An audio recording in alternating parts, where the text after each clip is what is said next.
I believe last year, the government gave out over $2 billion just in California. I know I think I may be undershooting that, but they gave out over $2 billion in government contracting money to small businesses and disadvantaged businesses, minority-owned businesses, women-owned businesses. So I used to previously work for the California Black Chamber of Commerce. So I want to spread the awareness about this because it seems like a lot of people don't know that you can actually do business with the government, not only on the federal level, but the state and city level as well. So that's a little bit about me, of course, and we do corporate structures, and we also help people fix their personal credit. Thank you. All right. Like Imani mentioned, everybody, we appreciate you joining us this morning because time is the most valuable asset that we have in this lifetime. So I appreciate you spending it with us. And in return, I will be giving you guys business tips, like you said, Tuesday through Thursday. Just keep tapping in, and we will be giving out solid pieces of information. And of course, if you want to reach out, you can reach out to us by email. If you have any questions that pertain to your situation specifically, because everyone's situation is different. So, what I wanted to start out with is, how's everybody doing this morning? Can we get a health check real fast? Is everybody good? Are you in a position to say yes or no? Yeah, I can. I'm trying to order groceries and listen to him, but I'm doing well. I did want to introduce myself again, but I think I'm kind of late. I was not on the app, but I'm doing well, and I pray everyone in the room is doing well as well.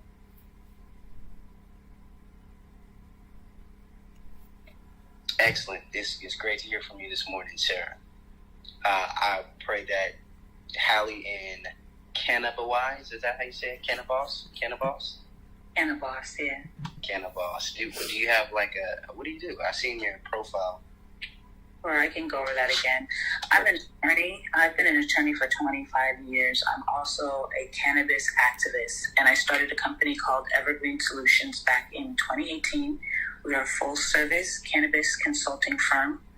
We assist with applications, compliance, networking, supply chain, you name it. And recently we've added a component where we help small businesses and individuals looking to get into the legitimate cannabis space to identify their strengths, pivot their companies. So for instance, if you're a graphic designer or you're a nurse or you work in construction or delivery, no matter what business you're in, our motto is that we can help you see how you can tap into the $30 billion cannabis business, and you can pivot either your entire business or a portion thereof to service needs in this growing and emerging market. We function in all 50 states. I have account managers that do legal and non-legal consulting services, from formulation of a business through the putting together of the business team, so on and so forth. All the elements that you'll need to either get a license in your state or at least to figure out how to be part of the cannabis space.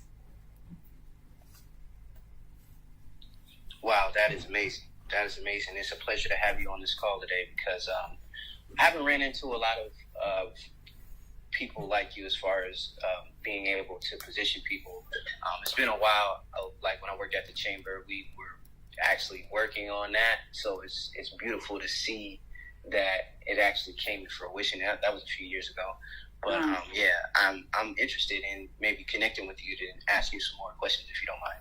Absolutely. And I founded the National Association of Black Cannabis Lawyers. So when you were talking about your affiliation with the Chamber and other such organizations, I'm like, that's another huge thing that we're looking to do, is to make sure that there are Black lawyers involved with the national legislation for what's happening, not on the state level, but as we move towards national legislation, just making sure that things such as social equity and justice are integral parts of whatever cannabis law the country puts forward. Wow. Yeah, that's amazing. I actually have a contact for you that you may be interested in speaking with to push that whole initiative forward. Awesome. Definitely love to connect on that. All right. Perfect. JB Johns. Sorry, getting this beard together, people. But yeah, JB Johns. Me and my fiance, we run a fashion company. Getting a brand together for the ladies and gentlemen side. She handles most of the design aspects. I handle most of the business aspects. Right now, we're doing vendor events all over, and we also run a fashion consulting side to show people that you can really dress up and look very presentable and very nice for not much at all, instead of spending your money on high grade stuff. So that's what I do.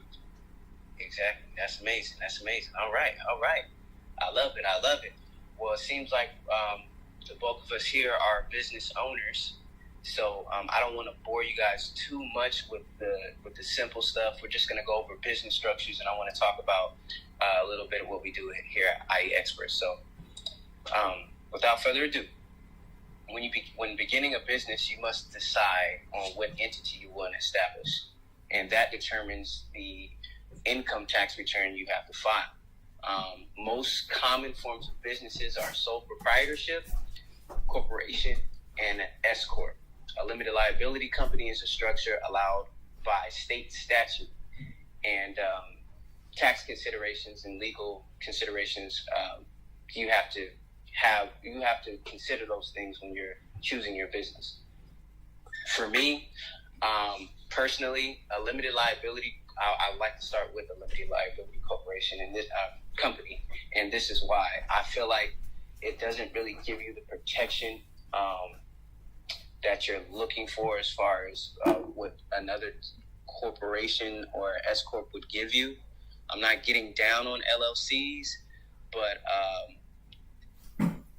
I don't really see, as far as if you want to be protected, why you would use that, because it's actually connected to your social security number, and if there was something to go wrong, someone can attach themselves directly to the assets that you use to purchase. I mean, as far as anything that you use your social for, they can attach themselves to. So a limited liability LLC company is a business structure allowed by state statute. Each state may use different regulations, so you should check with your state if you're interested in starting an LLC. Most owners of an LLC are called members. Most states do not restrict ownership, so some members may include individuals. You can be a person, just a regular person, and be a member of a corporation or an LLC. You can be a corporation, which then if you are a member of an LLC through a corporation, that provides a lot more protection than just being an individual. And other LLCs and foreign entities. So you can have a foreign entity and be a member of an LLC. There are no maximum members of an LLC. Most states also permit single member LLC, so only having one owner. A few types of businesses generally cannot be LLCs, such as banks and insurance companies. Check your state's requirements and federal tax regulations for further information. So depending on an election made by an LLC, usually you would file an 8832 if you would like to be treated as a corporation. And see, what I'm getting this information from the Internal Revenue Manual itself, because this is where I go to, check anything as far as when someone tells me about a company or new rules changing. These are the people that you want to go to. What I would say, the best way how I live my life as an entrepreneur, I do everything through my business. So I've transferred all my assets to my business. My car. Recently, I'm in the middle of purchasing an investment property that would be going under my business. Anything that I do, any type of meals that I have, all of that type of stuff goes under my business, and I tell you why. Doing that, you will actually save money as an entrepreneur. So they have a app called Keeper Tax. At first, I was nervous about this app because you have to connect it to your bank card and your credit cards, anything that you want the app to keep track of. But where this app really helped me out, anytime I slid my card anywhere, if I ordered DoorDash, anything that I did, the app would actually classify the purchase as some type of either 1099 activity or, were you discussing business at this lunch, or it'll actually text you and ask you these questions, and all you have to do is reply yes or no, and it will, do the calculations for you as far as your taxes, your tax return goes that year for your business. And at the end of the year, you're able to just tap into the app and take all that information and put it on your tax return, or you can just file your taxes directly through the app. So they're really trying to make it very easy for us as entrepreneurs to kind of get our whole tax situation taken care of. Or if you just want to take all that information and give it to your tax person. I was a licensed tax preparer for about 3 years, and I will tell you, when someone does that, I love that customer. When they have all their information, how it's supposed to be, all their receipts, or their proof of whatever evidence of anything that they spend. When they have it all organized, it's beautiful. So this will be file or tax keeper tax, and apps like that will be your best friend as an entrepreneur. So an S corp are corporations that elect to pass corporate income, losses, deductions, and credits through their shareholders for federal tax purposes. If I'm going too fast, you guys, please let me know. If you have any questions, please let me know. Shareholders of an S corp report the flow-through of income and losses on their personal taxes and are assessed tax at their individual tax income rates. This allows S corps to avoid double taxation on the corporate income.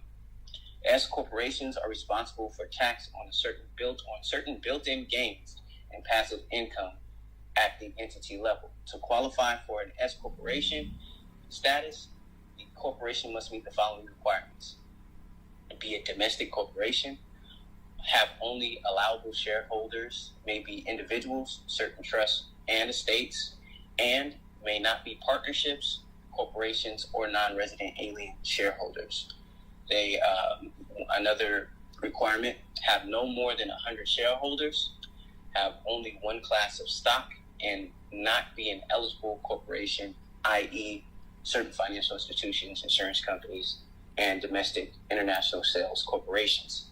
In order to become an S corp, the corporation must submit a Form 2553, election by a small business corporation, signed by all the shareholders. So then you can see the instructions for the Form 2553.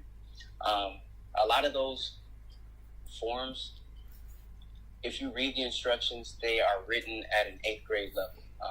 They're required to be written at an 8th grade level. So if you read the instructions, they have a lot of, I know a lot of us don't have time to, but it would definitely save time save you time in the future and money if you just read the instructions sometimes and, follow the instructions exactly, especially with the government.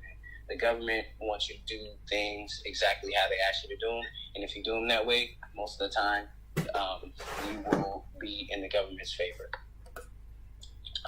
And I'll talk more about that when we have our session on government contracting and getting certified to do business with the government as well. So forming a corporation and the formation of a corporation. So the difference between an S corp and a C corp. An S corp is more a small corporation. A C corp is a larger corporation. I think over a C corp is over 500 employees or something to that effect. In forming a corporation, prospective shareholders exchange money, property, or both for the corporation's capital stock. A corporation generally takes the same deduction as a sole proprietorship to figure its taxable income. A corporation can also take special deductions. For federal income tax purposes, a C corporation is recognized as a separate paying entity. A corporation conducts business and realizes net income or loss, pays taxes, and distributes profits to shareholders. So basically, that